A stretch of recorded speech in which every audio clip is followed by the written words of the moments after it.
Hoje eu quero falar sobre a responsabilidade da noiva. Nós estamos em uma série que tem abalado a nossa estrutura espiritual, tem nos levado para viver uma devoção verdadeira pelo noivo, e o noivo é Jesus Cristo. Enquanto muitas pessoas estão entrando em conexões com Deus por interesses, buscando simplesmente suprir as suas carências, as suas necessidades, nós estamos sendo despertados para amar o noivo por aquilo que ele é de verdade. Amém, gente? Amém? Então nós não buscamos as mãos de Jesus, nós buscamos a face dele. Nós queremos contemplar a presença dele aqui nessa noite. E quando a gente fala sobre uma noiva responsável, nós unificamos uma ideia de alguns quesitos que a noiva de Jesus, que é a igreja, que é eu e você, ela deve prezar, ela deve estar atenta com essas questões, para que ela não se torne uma noiva irresponsável. Ontem eu estava dando uma aula aqui na nossa igreja, no SPA, que é a Escola Servos por Amor, e eu disse para eles que um dos maiores pecados hoje da igreja não é o adultério, não é uma pessoa, poxa vida, que talvez toma uma cerveja, toma um vinho, champanhe. Sabe, o maior pecado dentro da igreja, cara, é a insubmissão. Muitos dentro da igreja, dentro do seio chamado igreja, eles são submissos ao noivo. O noivo é Jesus. A igreja, ela tem um dono, e o dono não é o Papa, o dono não é o apóstolo, o dono não é o padre, o dono muito menos é o pastor. O dono da igreja é Jesus Cristo. Amém? E a gente diz que ama Jesus, nós dizemos que temos uma aliança com Deus, nós dizemos que cremos no Senhor, mas talvez a forma de crer é uma forma que não está agradando a Deus, por causa da nossa insubmissão.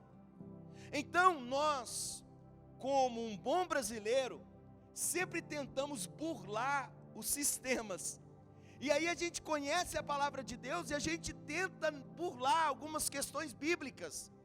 E a gente pensa assim, eu acho que isso aqui, cara, não era bem assim. Eu creio na Bíblia, mas eu acho que isso aqui não tem nada a ver, não tem importância. E aí a gente vai vivendo a nossa vida, a Deus dará, deixando a vida nos levar. Infelizmente, isso pode gerar grandes transtornos, tanto na era presente quanto na era futura. Então nós precisamos despertar a nossa vida como igreja. Você é a igreja? Uau, então nós precisamos despertar. E não existe igreja sem a submissão ao dono dela. Você compreende isso, sim ou não? Ok, e olha só que terrível que é. A insubmissão, ela gera irresponsabilidade. A irresponsabilidade, ela gera frieza. Toda pessoa insubmissa, ela é irresponsável. Toda pessoa irresponsável, ela é fria. E toda pessoa fria, ela está vivendo abraçada com a morte espiritual. E a insubmissão, ela inaugura um declínio progressivo na nossa vida. Quando eu não submeto a Deus, quando eu não submeto a sua palavra, quando eu não submeto as suas instruções sagradas, eu começo a querer viver a minha vida segundo os meus pensamentos, segundo as instruções de pessoas que eu os faço de mentores ou líderes existenciais, segundo as minhas necessidades. Isso é frustrante, porque você pode se distanciar de Deus. Porque a partir do momento que você se torna insubmisso a Deus, você entra, sabe, naquele carrinho da montanha russa, mas é um declínio que você vive, um declínio progressivo, que vai trazer sérios tipos de transtornos na sua vida, tanto espiritual, quanto física e também emocional. Quantos entendeu até agora? Diga amém. Bom, Então nós vamos olhar para o salmista Davi, que ele escreve o Salmo 51, por gentileza.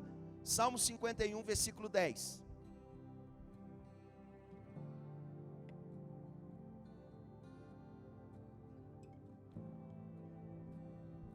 Vamos ver o clamor de um rei, ok? Estamos falando de alguém real, de alguém da realeza, melhor dizendo, um nobre.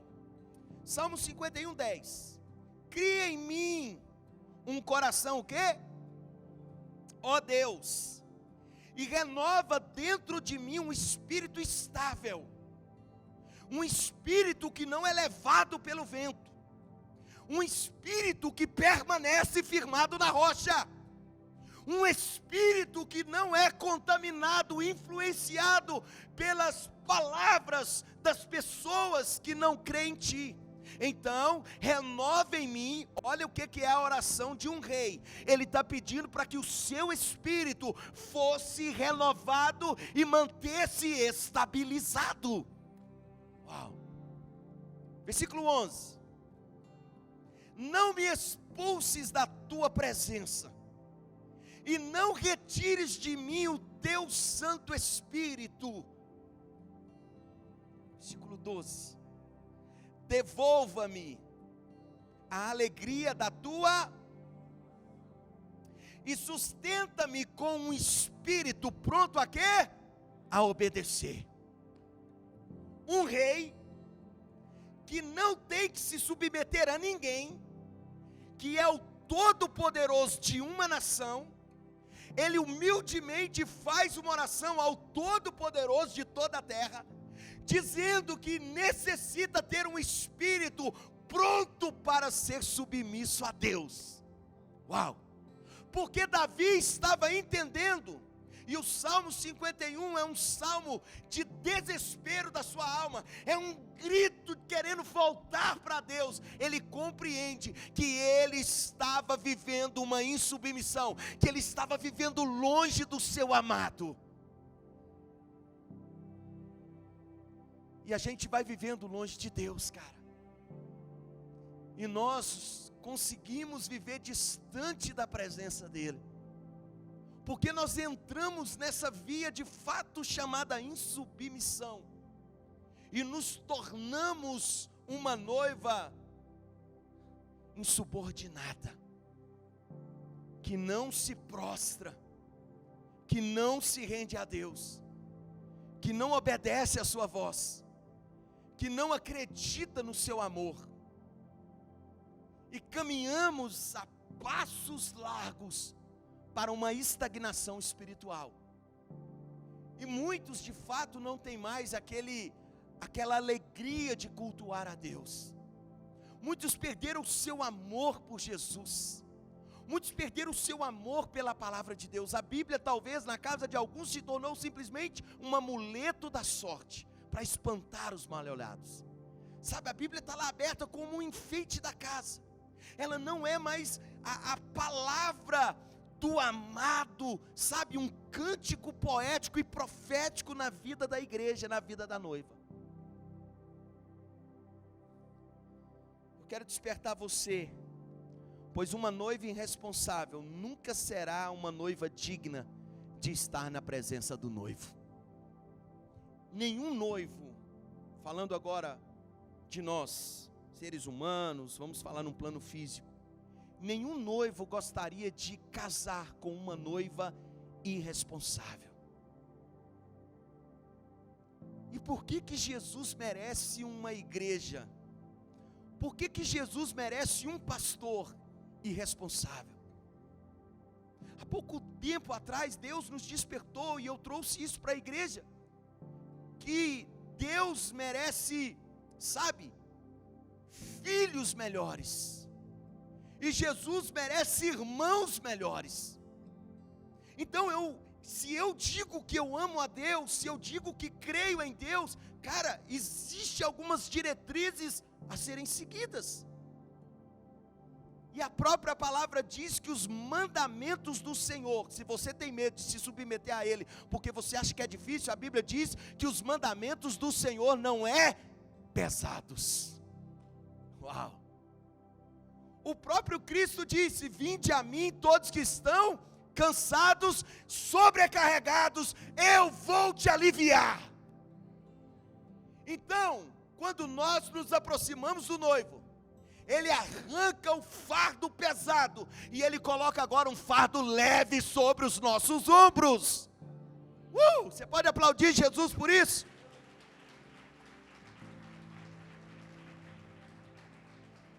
Mas quando nós negligenciamos o ato de submetermos à vontade perfeita de Deus, preste atenção, quando nós negligenciamos o ato de submetermos à vontade perfeita de Deus, pecamos na nossa devoção exclusiva pelo noivo, e você vai entender isso, e trocamos a face de Jesus por suas mãos, é o que a gente quer. Ou seja, eu não quero ser responsável por nada, eu quero simplesmente sentar, comer e ir embora. Eu simplesmente quero chegar aqui e vocês orem por mim, e vocês liberem a palavra por mim, a palavra para mim, e eu estou pegando o beco. Quando falar amém, eu sou o primeiro a bater em retirada. Porque nós nos tornamos insubmissos, logo então nós nos tornamos interesseiros. E a gente busca a Deus só por causa de uma coisa: os nossos sonhos, os nossos projetos, as nossas vontades, e elas se tornam pontos fundamentais da nossa busca por Deus. Nós nunca vamos a Deus por paixão, por devoção, nós vamos sempre por causa de carências, porque a gente foi doutrinado que Ele é o Todo-Poderoso, e Ele é muito bom, porque Ele é Pai, e Ele tem que dar para a gente tudo que a gente quer. Uau! Eu quero ler com vocês João capítulo 6, nós vamos aprender com Jesus algo lindo. João 6, 24. Evangelho de João capítulo 6, versículo 24. Quando a multidão percebeu que nem Jesus e nem os discípulos estavam ali, entrou nos barcos e foi para Cafarnaum em busca de quem? Jesus. A multidão chega num lugar, procura Jesus, mas não está Jesus, e também não está os discípulos. Então alguém deve que ficou sabendo que Jesus estava em Cafarnaum, a notícia correu, a multidão agora se desloca para Cafarnaum. Versículo 25. Quando o encontraram do outro lado do mar, perguntaram-lhe: Mestre, quando chegaste aqui? Aí você, deixa aí 25. Aí talvez você fale assim: uau, pastor, tá tudo legal na história. Eles foram atrás de Jesus, Jesus não estava naquele lugar, e agora eles vão atrás de Jesus, e a pergunta que eles fazem é o seguinte: ô mestre, Rabi, quando é que o senhor chegou aqui? Aparentemente está tudo legal na história. Mas vamos ver agora o 26. Jesus respondeu: a verdade é que vocês estão me procurando, não porque viram os sinais miraculosos, mas porque comeram os pães e ficaram satisfeitos. Existe uma multidão que está atrás de Jesus por causa dos milagres das mãos, não por causa dos milagres da revelação de quem Ele é. O que está acontecendo aqui? Um dia anterior acontece a multiplicação dos pães e dos peixes. Mais de 5.000 pessoas foram alimentadas por Jesus, porque tinha um menininho que no meio da multidão, ele planta no ministério de Jesus, e Jesus faz a multiplicação acontecer, todo mundo se alimenta, sobra cerca de 12 cestos cheios de alimento, e agora a multidão fica sabendo e eles vão de novo atrás de Jesus. Aparentemente está tudo bonito na história, só que Jesus conhece o coração de cada pessoa que se aproxima dele. O que Jesus está vendo no seu coração hoje? Uau!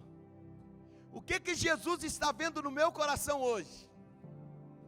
Será que a gente veio atrás dele por causa de fato da sua presença, ou porque a gente está interessado na multiplicação do pão, querendo encher a nossa barriga, querendo satisfazer as nossas vontades pessoais. Sempre haverá pessoas assim, pessoas que querem as mãos e pessoas que querem a face de Jesus. E Jesus vai chamar essas pessoas, essa noiva, de interesseira.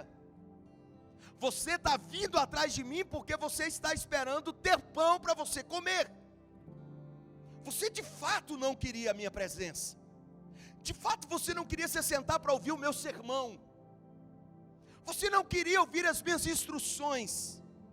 Mas você veio como uma pedinte faminta atrás de suprir a sua necessidade. Me escute agora, por gentileza.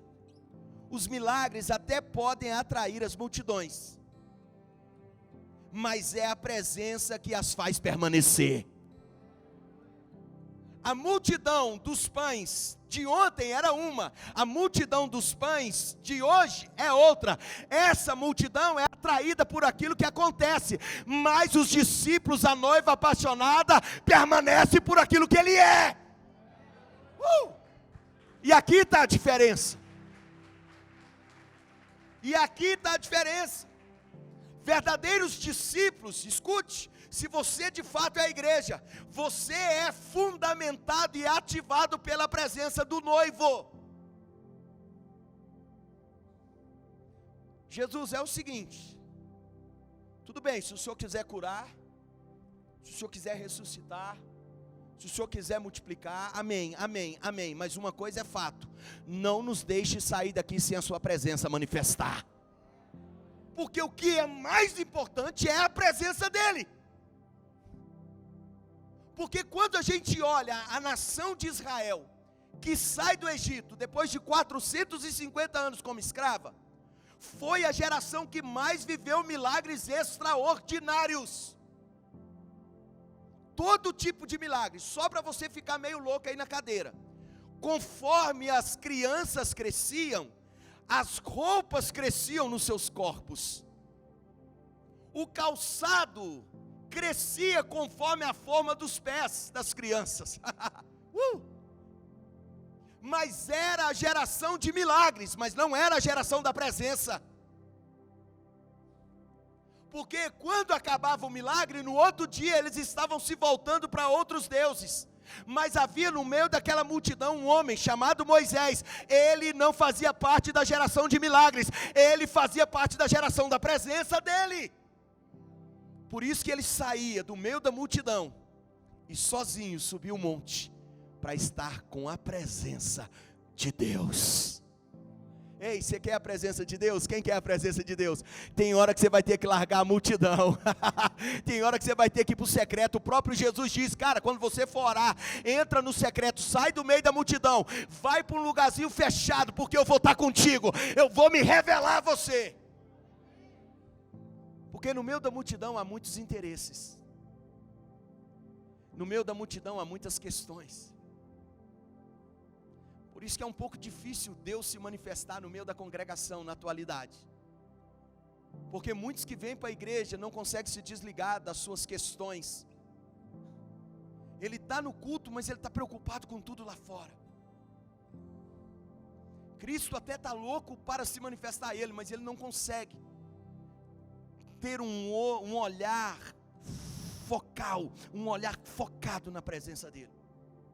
Ele se dispersa com tudo que acontece à sua volta. Ele se dispersa com tudo. Na verdade, a gente vem, é tão interessante isso, que é o único encontro que a gente vai programado para ir embora. E eu nunca vi você se encontrar com uma pessoa que ama programado para ir embora. Eu nunca vi você ir na casa de uma namorada dizendo: ó, vamos beijar logo que eu tenho que ir embora. Mas não era melhor nem você vir, mãe. Eu nunca entendi isso, mas a gente vai para o Cristo, dizendo que Ele é o Todo-Poderoso, que Ele é o amado da nossa vida, mas a gente não desliga do relógio, porque a gente tem outros compromissos, porque a gente tem que fazer isso, porque a gente trabalhou muito, e eu tenho que descansar, e amanhã é cedo. Poxa vida, como que você vive um relacionamento com uma pessoa que você não dá tempo dele te conhecer melhor? Uau. Tem alguém vivo aí? Tem hora que você tem que sair do meio da multidão. Tem hora que você tem que largar tudo. Sabia? Sabia? Você tem que abandonar tudo. Isaías, capítulo 6, versículo 1. Vamos ler. Isaías 6, 1. No ano em que morreu o rei, como que ele chama? Uzias. Eu vi o Senhor assentado num trono alto e exaltado, e a aba de sua veste enchia o quê? O templo. Espera aí. Olha como que começa o versículo. No ano em que morre o rei Uzias. Parece que o profeta só pôde ter um conhecimento da perfeita glória de Deus depois que morre um rei. Então a Bíblia dá a nos entender que esse rei era um entrave na vida do profeta. Era um rei que limitava o profeta de ter uma conexão verdadeira com Deus. Então, se você sonha em ter uma conexão verdadeira com Deus no seu cotidiano, preste atenção, algumas coisas devem morrer. E o grande problema é que Deus já até falou para nós o que deve morrer na nossa vida, mas a gente toda hora está ressuscitando defunto. Cara, não é isso, não é aquilo, larga disso, evita isso, não faça acordo com aquela pessoa, desfaça disso, e aí de repente você até, recebe um choque de Deus e pensa, é verdade, Deus está falando comigo, eu vou me posicionar, mas quando dá na segunda-feira você está ressuscitando todo mundo que Deus queria que você vivesse longe, que você tivesse sepultado. Por isso que você só vai realmente ter uma conexão com Deus quando você sair da multidão. Uma noiva, quando quer namorar, a primeira coisa que ela faz, se ela tem pudor e caráter e nobreza, ela sai do meio da multidão. Se você quer ter um encontro com Deus, você vai ter que largar alguma coisa para trás. Deus é exigente, e Deus é apaixonado, e também é ciumento. Ele não nos divide com ninguém. Não tem como. O profeta só tem uma revelação da grandeza de Deus. Talvez antes ele conhecia a Deus pelos estudos proféticos dos livros, mas agora, depois que morre uma pessoa que possivelmente era um entrave na sua unidade com Deus, ele agora vê Deus enchendo o templo. Daria para a gente ficar nesse assunto aqui até o ano que vem, de tantas coisas que nós devemos sepultar, para que pudéssemos de verdade contemplar a beleza de Deus. Porque às vezes nós que dizemos que somos veteranos de igreja, 5 anos de igreja, 4 anos de igreja, 10 anos de igreja, a gente até acha que é o detentor do conhecimento sobre Deus. A gente acha que leu a Bíblia uma vez, a gente já conhece a Bíblia e a gente quer pregar a Bíblia para todo mundo. Mas se a gente olhar para dentro de nós, será que conhecemos Deus de verdade? Está chegando um tempo que nós precisamos contemplar Deus face a face. Que chegue a geração de Moisés, que essa geração nasça na nossa geração, e que ela suba o monte, que ela saia da superficialidade, que ela saia dos níveis baixos da terra, e que ela suba para o topo, para contemplar a glória de Deus. E agora você quer entender um mistério? Todas as vezes que a gente lê a Bíblia, todas as vezes que nós vemos um homem subindo ao encontro com Deus, a gente vê Deus descendo ao encontro do homem. Você nunca vai ver alguém indo até Deus para encontrá-lo e Deus se distanciar dessa pessoa, não. Sempre Deus vem. Porque o maior desejo não está no seu coração, está no dele, encontrar com você. Você compreende isso? Sabe, quando nós temos esse encontro com a presença do noivo, nós somos constrangidos. Quando nós temos esse encontro com a presença do noivo, nós passamos a viver um amor responsável e verdadeiro por ele. Você sabe qual é a nossa responsabilidade como uma noiva?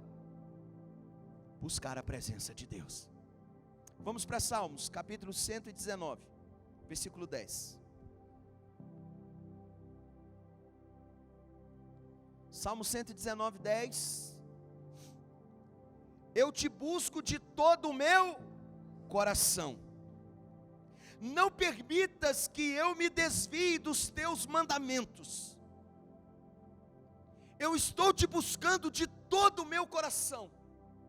E não permitas que eu me desvie dos teus mandamentos. Uma das características da noiva responsável é viver em busca constante pela presença do noivo. Nós não podemos simplesmente dizer que estamos buscando Jesus só no dia de culto, no dia de reunião. A sua busca por Deus, ela tem que ser constante, intensa, frenética. A sua busca por Deus tem que ser diária. Você deve transformar todos os ambientes que você esteja inserido em um culto vivo a Deus. Ainda que você esteja 100% ativo no trabalho, mas a sua mente tem que estar sempre exaltando a Deus. Você não pode desconectar de Deus um segundo. Você não pode interromper a sua adoração por Ele. E eu queria que você anotasse o que eu vou te dizer no seu coração. O noivo não precisa do nosso serviço religioso. Ele quer saber apenas se desejamos a sua presença, se amamos a sua vinda, e se verdadeiramente iremos nos alegrar com a sua chegada. É só isso que Jesus está interessado. Jesus não quer saber os seus talentos. Pastor, eu canto bem, eu toco bem. Pastor, sou um homem de oração. Pastor, sou um homem bem casado. Eu ganho bem, eu sou um dizimista fiel na igreja. Cara, ok, isso é bom, mas isso não é de fato o que atrai a Deus. Deus quer saber a primeira coisa: se você deseja a presença dEle. Se você ama a sua vinda, se verdadeiramente você se alegra com a chegada dEle. Por isso que o salmista escreveu dizendo: alegrei-me quando me disseram, vamos na igreja. Uau!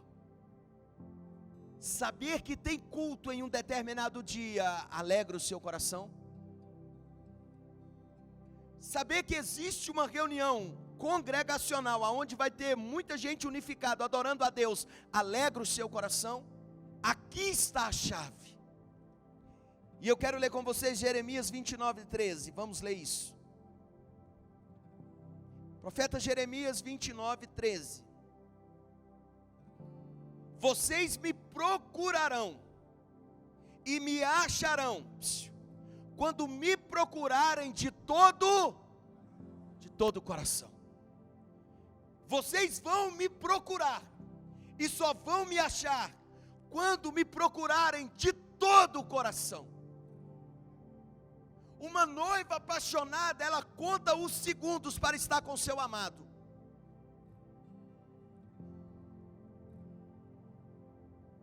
Você deve ter o seu coração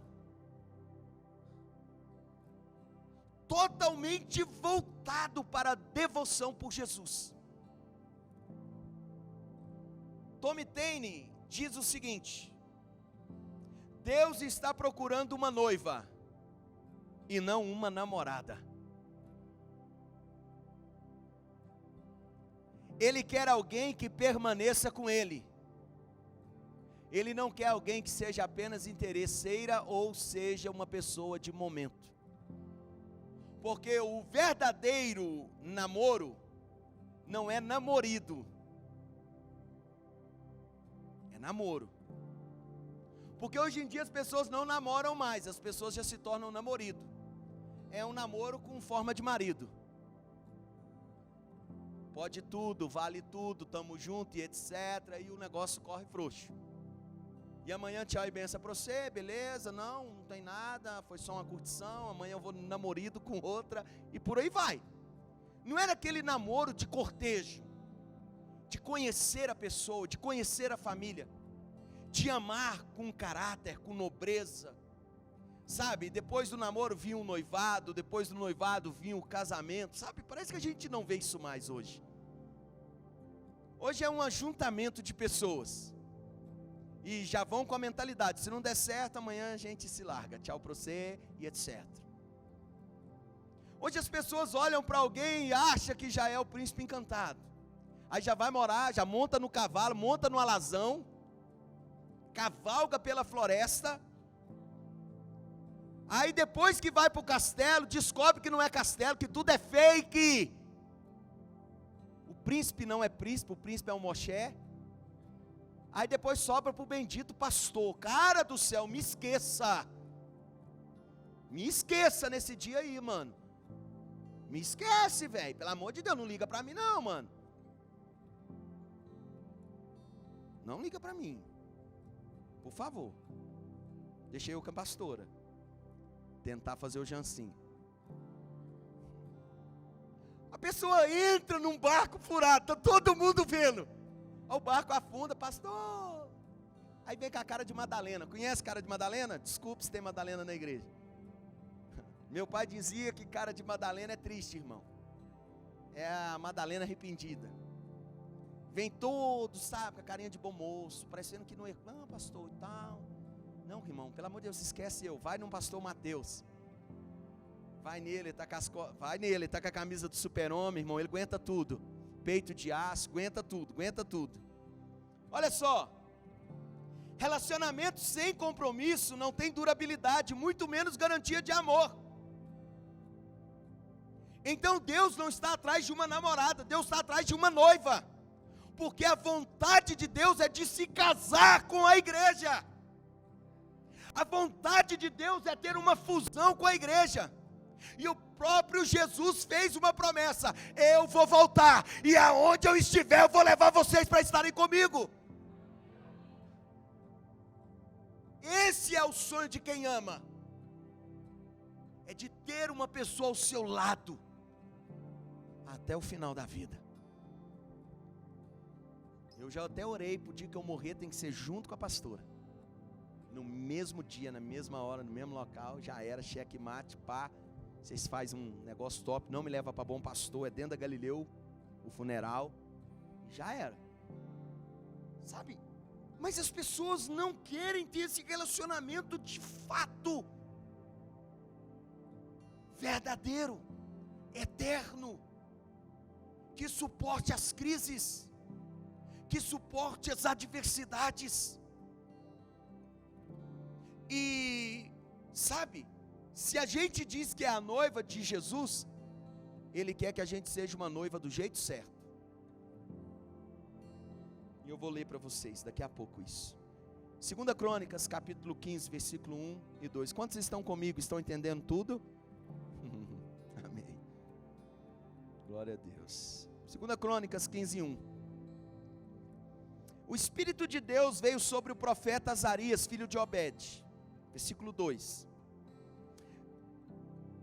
Ele saiu para encontrar-se com um rei chamado Asa. E lhe disse: escute-me, ó rei, e todo o povo de Judá e de Benjamim. O Senhor está com vocês, quando vocês estiverem com Ele. Se o buscarem, Ele deixará que vocês o encontrem. Mas se vocês o abandonarem, Ele os abandonará. O que o profeta está nos despertando e nos ensinando? Que a aliança com Deus tem que ser das duas partes. A aliança minha com Deus não é só do lado de Deus. Não é só Deus que tem que cumprir um trato comigo, eu também tenho que cumprir um trato com Ele. Por isso que nós não temos estabilidade espiritual. Por isso que qualquer motivo é motivo de sairmos da igreja, porque nós não queremos nos submeter. Voltamos no início do texto, da pregação de hoje. Não queremos ser submissos ao dono do nosso coração. Que o Senhor cumpra o trato comigo, mas eu não. Eu vou viver a minha vida de qualquer jeito, eu vou curtir, eu vou meter o pau, eu vou estralar, e o dia que eu tiver mal eu volto, peço perdão, e aí você me aceita, porque você é Deus. Não, não. Enquanto você estiver com Deus, Ele garante o trato da aliança: eu estarei contigo. Mas o dia que você o abandonar, se prepara, Ele não estará com você. Ele não tem obrigação conosco, nenhuma. Deus não precisa de nós. Deus não precisa de você, muito menos de mim. Se todos nós abandonarmos o Senhor, até as pedras o adoram.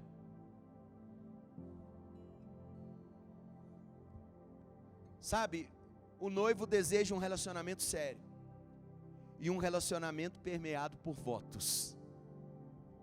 Você tem coragem de fazer um voto com Deus hoje?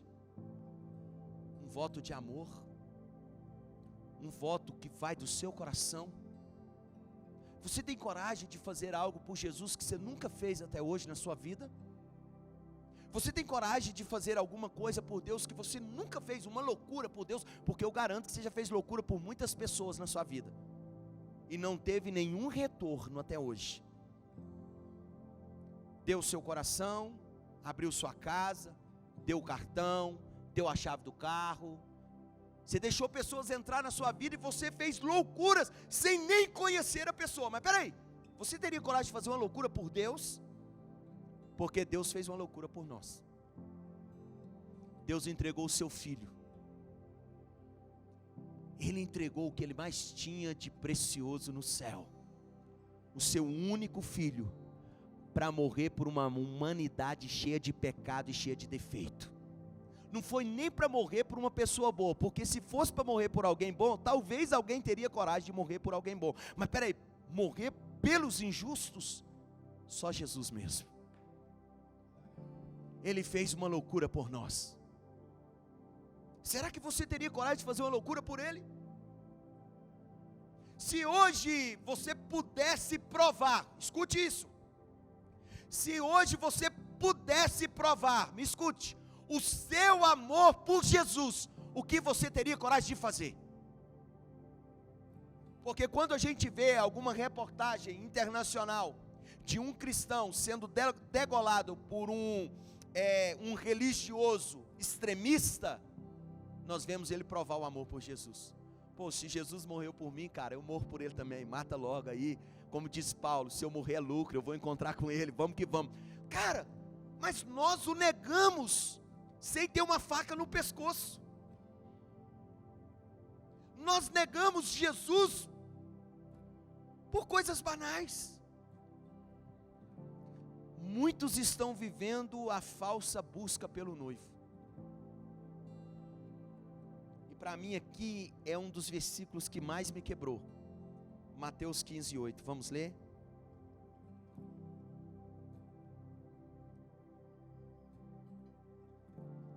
Este povo me honra com os, mas o seu coração está longe de mim. Milhares de pessoas vão para as igrejas católicas, evangélicas. Milhares de pessoas fazem o nome do Pai, reza o terço. Milhares de pessoas antes de dormir reza Pai Nosso. Milhares de pessoas têm o crucifixo pendurado no seu carro, no retrovisor, na sua cama. Milhares de pessoas. Mas Deus está dizendo em Cristo que isso é uma falsa adoração. Uma adoração só de palavras não muda nada. E muita gente diz que ama a Deus, mas ama da boca para fora. Muitas pessoas se dizem cristãos, mas é da boca para fora. E o próprio Senhor está dizendo: essas pessoas me honram com os lábios, mas o seu coração está longe de mim. Você que é casado, seja homem ou mulher, você gostaria do seu cônjuge dizer que te ama só da boca para fora? Você seria um idiota se continuasse com essa pessoa. Porque o amor, ele não é só verbal. O amor também é uma ação. Uau! Então, o próprio Deus espera da sua noiva uma ação. O próprio noivo espera da igreja uma responsabilidade. Vocês estão comigo? Estão comigo? Estão compreendendo tudo? Ok. O próprio noivo espera da igreja um posicionamento. O mundo vai se corromper, a igreja não pode. A igreja revela mais a bondade, a luz de Deus e a justiça de Deus. O amor vai esfriar, mas o da igreja vai aumentar, vai se aquecer de paixão por Jesus, pelo noivo, por Deus. Então, a igreja precisa ser a resposta lá fora. Por isso que o próprio Jesus diz que nós somos a luz do mundo, não a luz da igreja. A luz da igreja é Ele, você não pode concorrer com Ele. Mas lá fora, Ele permite que nós sejamos parceiros da sua luminosidade, e que juntos nós possamos clarear e salvar o mundo perdido. Só porque a gente, uau!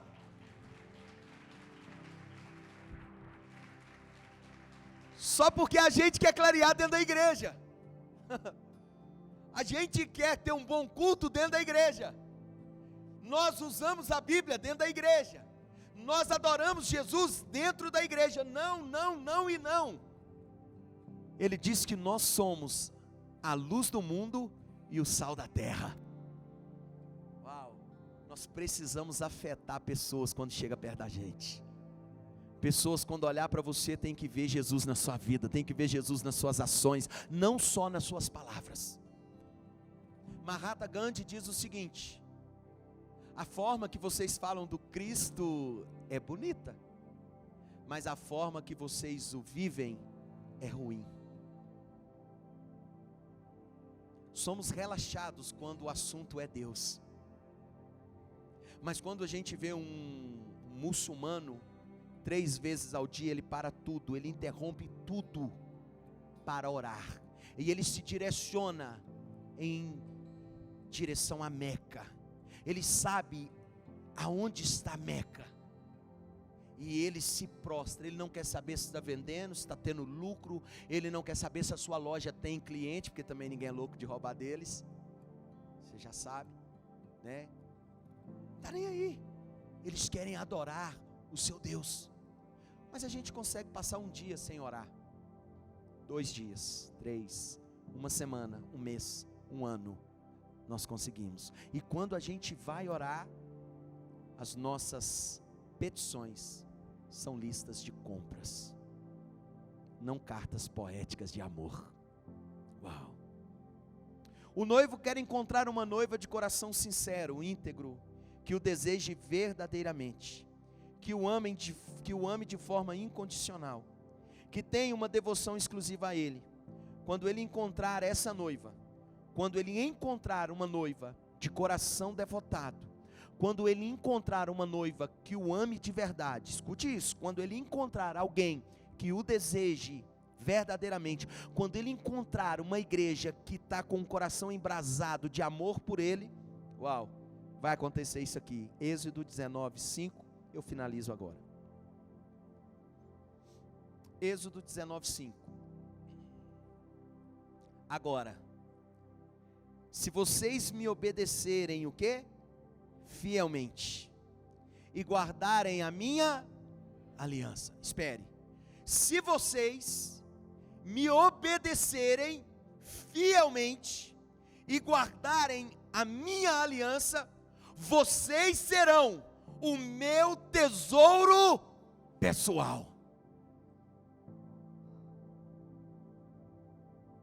Dentre todas as nações, embora toda a terra seja minha. eu sou dono de tudo, diz Deus. Só que vocês serão o tesouro pessoal. Tesouro pessoal anda com o dono. Aonde Deus está, Ele levará a noiva apaixonada para estar com Ele.